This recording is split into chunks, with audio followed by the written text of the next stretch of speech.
আজি আমাৰ বিটিআৰ চৰকাৰৰ ফালৰ পৰা আমাৰ PNRD ডিপাৰ্টমেণ্টৰ প্ৰত্যেকটা ব্লগতে আমাৰ আই মাতৃসকলক বা আমাৰ আত্মসহায়ক গোটবিলাকক আৰ্থিকভাৱে স্বাৱলম্বী কৰাৰ যি এটা প্ৰচেষ্টা, সেই প্ৰচেষ্টাটো ইয়াত বাস্তৱ ৰূপ আমি দিবলৈ সক্ষম হৈছোঁ।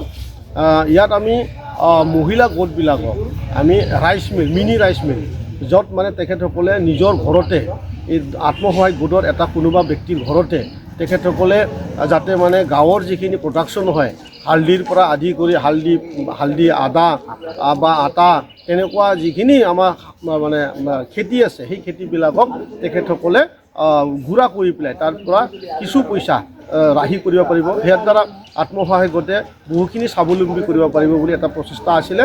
আৰু আজি আমি বৰমা টিহু এইখন ব্লগত আমি আমাৰ আত্মসহায়ক গোটবিলাকক সেই ডিষ্ট্ৰিবিউশ্যনৰ কাৰ্যসূচী চলি আছে। আজি আমি ইয়াত 10টা গ্ৰুপক আমি ইয়াত দিয়া হৈছে। আৰু ঠিক তেনেকুৱা বেলেগ বেলেগ ব্লকতো আছে, মচুলপুৰত আছে, ধুন্দমাত আছে, আমাৰ বাক্সা ডিষ্ট্ৰিক্টত যিখিনি আছে, কোকৰাঝাৰত যিমান আছে, তাত একেদিনতে সেই ডিষ্ট্ৰিবিউশ্যনৰ কাৰ্যসূচী চলি আছে। मोनसे फोसावथाय 2024 निफ्राय 2025 मायथाइनि ड्रीम किन्डारगार्टेन प्रि स्कुल काम क्रिट सेन्टारनि मुं थिसननाय हाबाफारिया सोलिगासिनो दङ।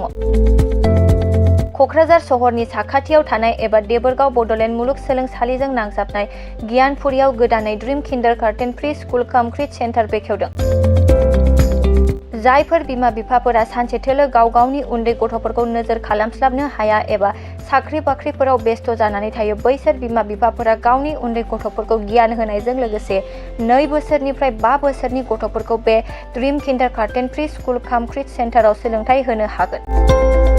बे फरायसालियाव गासै सुबिदाखौनो फरायसाफोरानो मोनफुंनो हागोन। सुबिदाफोरनि गेजेराव दं फान लार्निं, different types of co-curricular activities, age appropriate curriculum, sensory experience, बेनि अनगायैबो holistic development, safe and free learning environment, daily weekly activity record, nature corner, live CCTV security, emergency fire safety as well medical kit, air conditioning facility.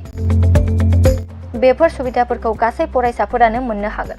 बेनि अनगायैबो नोंथाङा गोबां बाथ्रा मिथिनो थाखाय नैबे 8638454887 एबा 9101156459 जानबुं नाम्बाराव फन खालामनानैबो खौरां लाहरनो हागोन।